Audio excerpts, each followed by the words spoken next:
অদ্ভুত এক অনুভূতি, মানুষের আবেগ, মানুষের ভালোবাসা, মানুষের বিশ্বাস, সেই বিশ্বাসেই ভারতীয় জনতা পার্টি আজ এই জায়গায়, এই ভরসার দেবার জায়গায় এসে পৌঁছেছে। বহু কাজ বাকি। যে অন্ধকার জমাট বেঁধেছিল বাম আমল থেকে শুরু করে তৃণমূলের অপশাসন, লুট, দুর্নীতিতে, তার থেকে পরিত্রাণ চাইছেন মানুষ। সবার পেটে ভাত, হাতে কাজ, সেটাই প্রত্যয়। নিরাপত্তা আসুক, শিল্প আসুক, অর্থনীতি মজবুত হোক, আর যেন আমাদের ছেলে মেয়েদের পরিযায়ী শ্রমিক হয়ে বা পরিযায়ী মেধা শ্রমিক হয়ে অন্য রাজ্যে না যেতে হয়, তারই দ্রুত ব্যবস্থা করাই আমাদের কাজ। কঠিন কাজ, যে পশ্চিমবঙ্গের মানুষের ভালোবাসায়, বিজেপির উপর বিশ্বাসে যে কাজ ছিল বড় দরকারি, সেই কাজের দায়িত্ব দল তুলে দিল একজনের হাতে, যার নাম শুভেন্দু অধিকারী। মানুষের আশীর্বাদ পেয়ে, পরিবর্তন দেখে আজকে পশ্চিমবঙ্গের মাটিতে, ভারত কেশরী ডাক্তার শ্যামাপ্রসাদ মুখার্জির মাটিতে ভারত কেশরী ডাক্তার শ্যামাপ্রসাদ মুখার্জির দল ক্ষমতায় এসছে। খুব ভালো লাগছে। মানুষের অনেক আস্থা নিয়ে আজ আমরা আবার এক নতুন সরকার করতে চলেছি।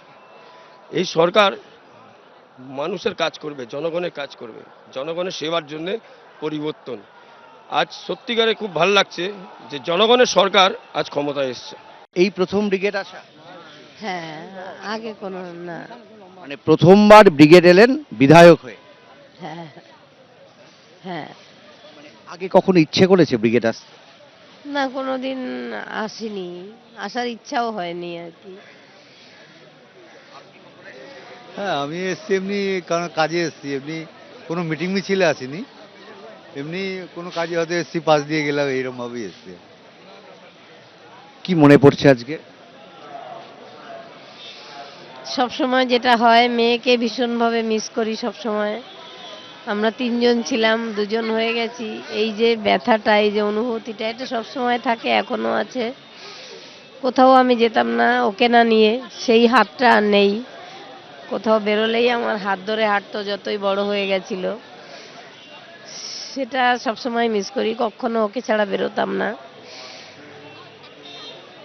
বিধায়ক হয়ে নিঃসন্দেহে একটা বড় দায়িত্ব আপনাকে পালন করতে হবে, কারণ এখন আর আপনি শুধু অভয়ের মা না, আপনি এখন পানিহাটির বিধায়িকা।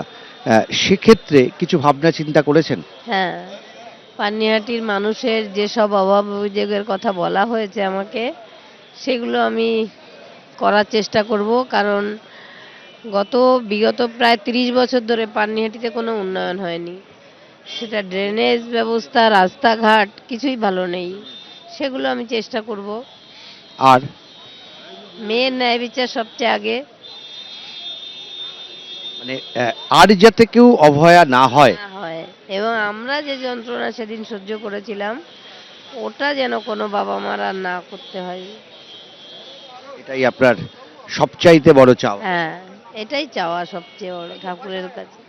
এবিপি আনন্দ, এগিয়ে থাকে, এগিয়ে রাখে।